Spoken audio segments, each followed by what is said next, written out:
Short-term rentals can be an incredible wealth-building tool, but they can also become a very expensive mistake if you jump in for the wrong reasons. Now, over the last few years, I've had a lot of clients come to me excited about Airbnb, VRBO, and short-term rental strategies, and the conversation almost always starts the same way. They've heard about the tax benefits, they've seen someone online talking about big write-ups, and they're ready to go buy a property tomorrow. And sometimes that works, but oftentimes it doesn't, because there's landmines they don't see coming. Now, my name is Mark J. Kohler, CPA attorney, small business advocate, and fellow short-term rental owner. My wife and I own 5 short-term rental properties. And today I'm going to walk you through what I tell every client before they start a short-term rental. The good, the bad, the ugly, what actually matters. And if you want the strategy to work for you in the long term, you've got to know the strategies that go with it.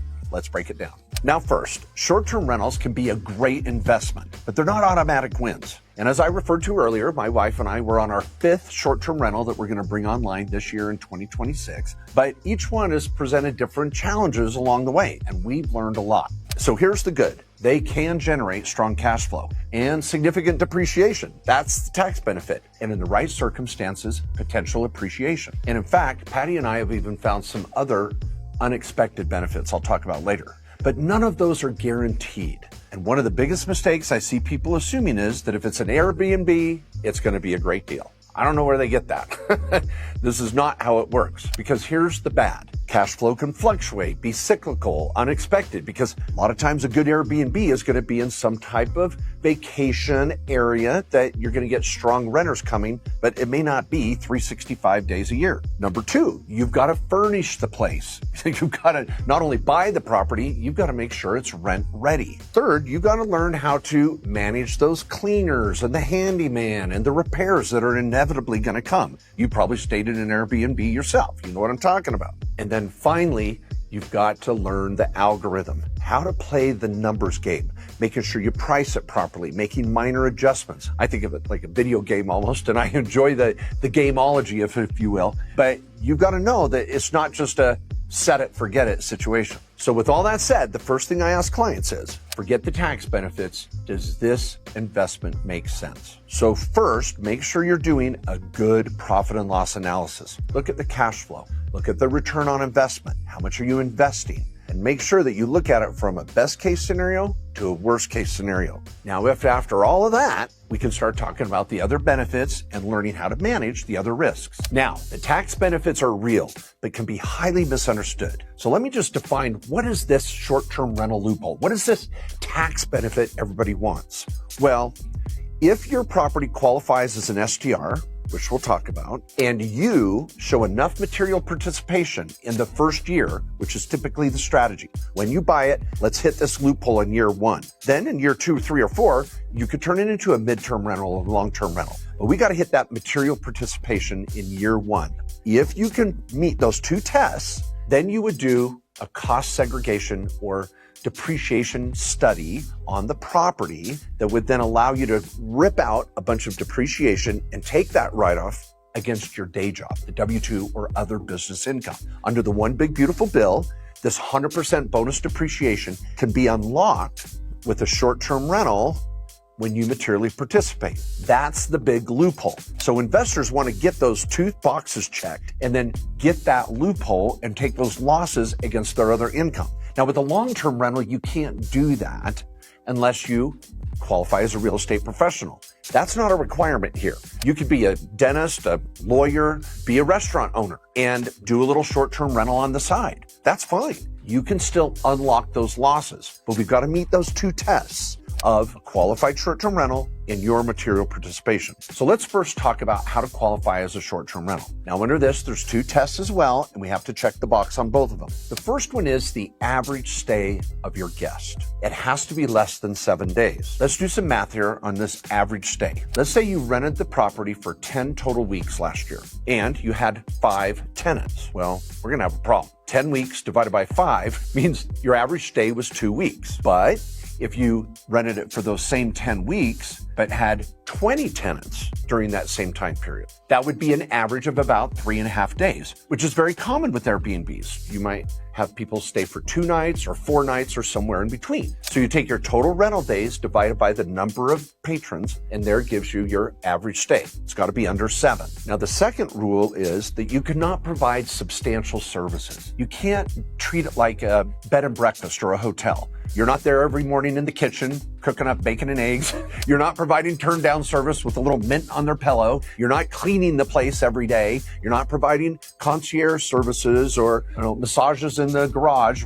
You can't do any of that. That's what you would get at a hotel or a bed and breakfast. It's a short-term rental. You're going to clean it when they leave, and that's it. Now, this is difficult because a lot of times these Airbnb owners are tempted to provide additional services so they can charge more and rent the place more, which I get. Now, in year 2 or 3, you might want to do that. But remember, I want the loophole.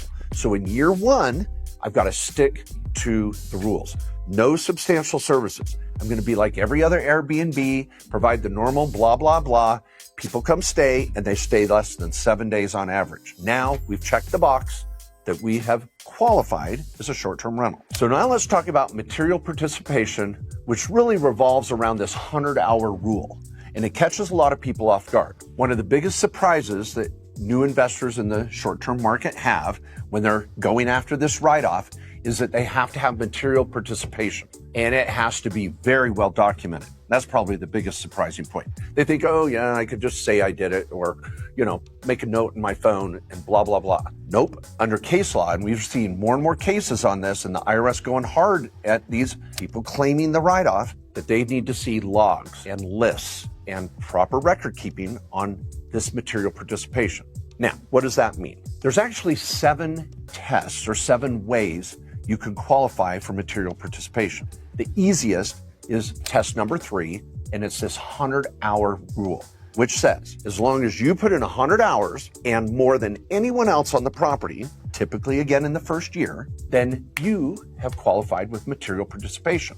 Let's break it down further. And what's cool is that if you're married, both you and your spouse's time counts for that 100 hours. So you're going to keep a good list of all the things you're doing to get to the 100 hours, and you're going to keep track of anybody else that helps with the property. Cleaners, once you go online, handymen, contractors, anyone else that shows up at the property, you're going to write it down and say, oh, so-and-so, the landscaper came in and put in 2 hours, or so-and-so put in 4 hours. Oh, the hot tub people came, whatever. You're going to keep a record of the people that come to the property and your time.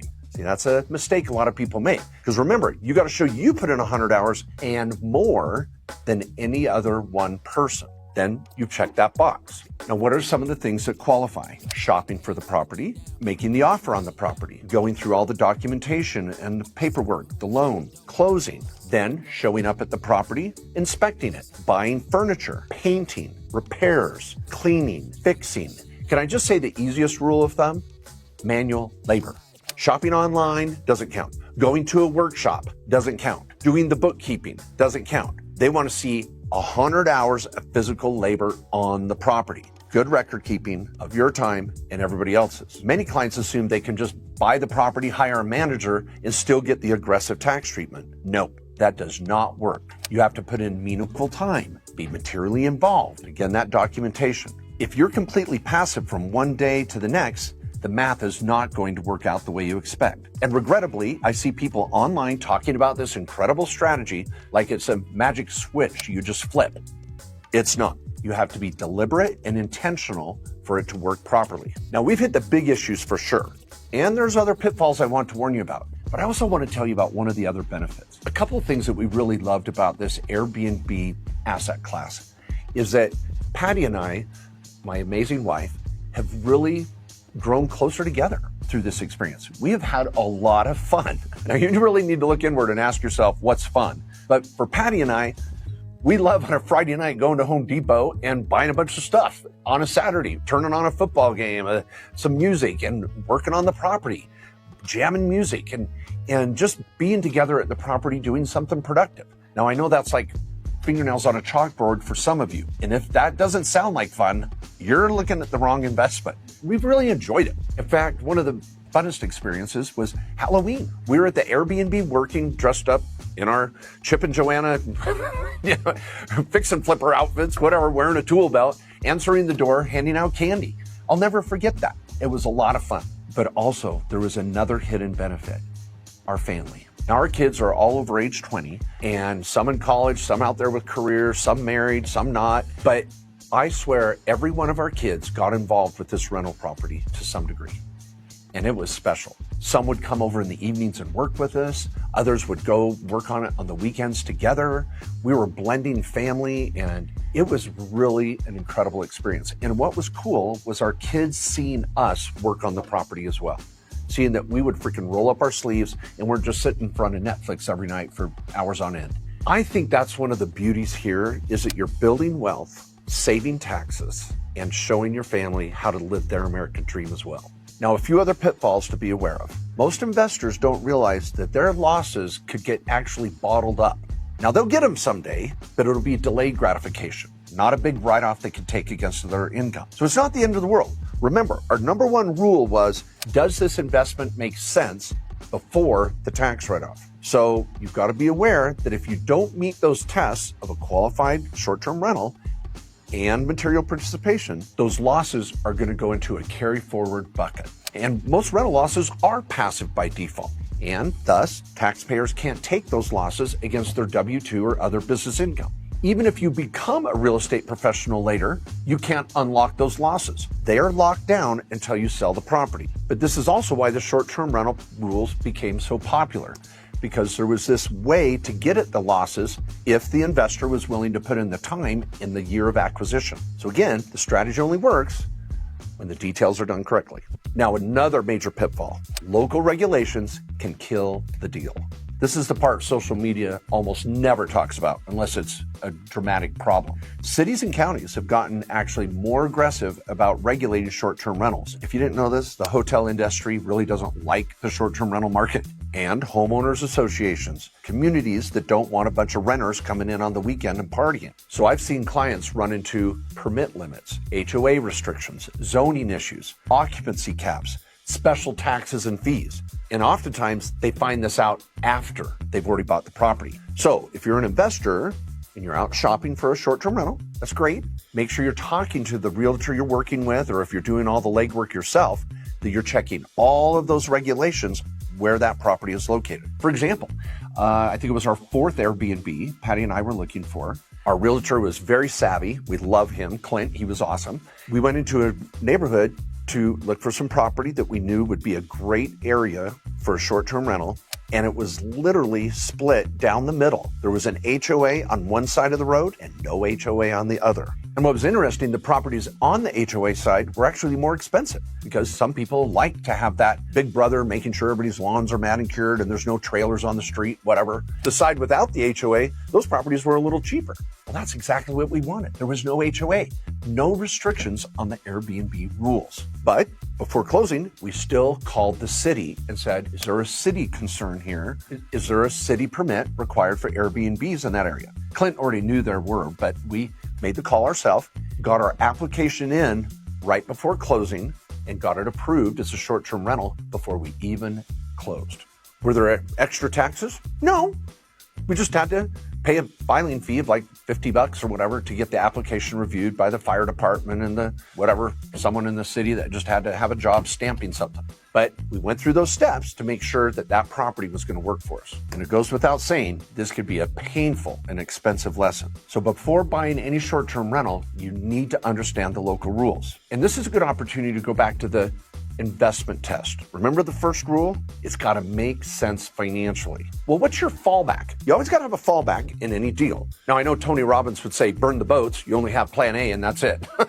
Well, that's not how I operate. I want to have a plan B just in case. The plan B is a long-term rental. Long-term rentals oftentimes circumvent any HOA rules, or most of them, and city licensing rules. So I want to make sure this property is going to cash flow even as a long-term rental. Now, it may not cash flow as much, but it's not going to be a disaster. And that's what we're worried about. When you're looking at these regulations, you can be looking at the fallback options if the property doesn't work out as a short-term rental. Now, before we finish this video, I'd be remiss if I did not give you an example of what the tax benefits could look like in a basic example. Let's go through it because the Tax benefits can be extremely powerful. Let's say a client buys a short-term rental for $500,000 and puts down $100,000 as a down payment, 20%. Now, to properly furnish it and place it into service, let's estimate on another $40,000. So we're into this thing $540,000. We also have our plan of attack for the average stay. We're going to get our account set up on Airbnb, and we've got enough work to do to get our material participation in. We're going to put in a fence. We're going to furnish the place. We're also going to paint some rooms, maybe put some shelving in here or there. We've got to put in a hot tub. Whatever it is, you got enough hours to make sure you hit your material participation. And let's assume in year one, not under your best case analysis, but in kind of the moderate case analysis, you're going to have enough cash flow to cover the mortgage payment and the utility bills and any other incidentals. So what's the write-off going to look like? Now remember, we bought this property for $500,000. We have to take the land out. Now most accountants will allocate 20% of the purchase price to land. So ironically, this matches our down payment. Don't worry about that. It just happens to be in this example, that's the case. So we've got $100,000 allocated to the land and $400,000 allocated to the building. Now, normally we'd have to write this off over 39 years because it's a commercial property, so the depreciation time period is longer. Short-term rentals are considered commercial. So now we go do a cost segregation analysis. This is going to run you around $3 to $4 grand to get a good one, and it's going to give you a report of all of the 3, 5, 7, and 15-year property that you can depreciate faster under the One Big Beautiful Bill bonus depreciation. So instead of writing off everything over 39 years, these sorts of things I can write off faster. They're considered chattels, like the fence, the blinds, the carpet, the appliances, a variety of things, the water heater, all sorts of things that aren't going to last 39 years. A cost segregation analysis is typically going to allocate around 40% to this type of property that can be written off in one fell swoop. So 40% of $400,000, remember that's the amount we've allocated to the building, is $160,000. Oh, but we're not done yet. Remember, we've spent $40,000 on furnishings, repairs, and some other things. And we even had a cost segregation analysis. So we might be in another 50 grand. So I've just chalked up over a $200,000 write-off. It could be $210,000 in that example, but I only put down $100,000. Wow. Now, why am I allowed to do that? Because I qualified as a short-term rental, I materially participated, and I had basis, something we didn't talk a lot about, but you're signing on that mortgage loan, so that increases your basis and allows you to take that write-off. So I'm going to get over 160 grand in depreciation, $50,000 in furnishings and other expenses in that first year, a $210,000 write-off, and the property still cash flowed, still maybe went up in value. And I had the experience of building a future, my American dream investment property. And remember, this is not automatic, and it is definitely not something you want to wing without proper planning. Our tax lawyers at our office meet with clients every day on a variety of tax strategies, and all of them are trained in the short-term rental strategy to make sure our clients succeed. Getting a consultation like that would be a must if you're going to go down this path. So in summary, what do I tell clients before they start? If you're thinking about getting into short-term rentals, here's my quick checklist. First, make sure this is something you're going to enjoy. Ask yourself some hard questions. Do you like going to Home Depot on a Friday night? Do you like putting on a tool belt? Is doing a little manual labor on a rental property for the next 6 weeks on the weekends and evenings something you would enjoy? Number 2, are you willing to stay involved moving forward, learning how the Airbnb algorithm works, working with a property manager or managing it yourself, knowing that you're going to have to be involved on an ongoing basis after you put this thing online? This is not, again, a set it and forget it. And third, not only understanding the participation requirements, it's making sure that property will give you enough hours for participation. You may say, yeah, I'm good with 100 hours, and you buy one of these turnkey properties that just needs a window washing. That's not gonna work. You gotta have something you can add value to. Fourth, when you're shopping, you're gonna always verify local regulations and make sure you're not buying a poison pill that's gonna flop the minute you close. Fifth, do your projections and model conservative occupancy and pricing. You're not gonna get the same price every night, every day of the year. In fact, Patty and I are shooting for about 60 to 70% occupancy with our average model. And sometimes we do better, sometimes we don't. But we want to guesstimate an average occupancy of over 70% and a moderate pricing level. And may I say, get it out there. Stay in some Airbnbs in the area. Really know what you're up against and who your competition is. How available are the Airbnbs in that area? If there's always something available, the market may be a little saturated. So shop around. Sixth, build a team to help support the project. Not only is that cleaners and handymen and maybe a property manager, it's your tax team, making sure that we're on the inside with you, setting up the proper LLC, helping guide you through the tax rules so that you don't miss anything. Remember, an ounce of prevention is worth a pound of cure. Now, I know there's other things that we could be talking about, but if you can do these, I know you will dramatically improve your odds of success. So in summary, short-term rentals can be an incredible wealth building tool, but only when they're approached with the right expectations and the right structure. The biggest mistakes I see aren't because the strategy doesn't work. They happen because people rush in chasing tax hype instead of building a solid investment plan first.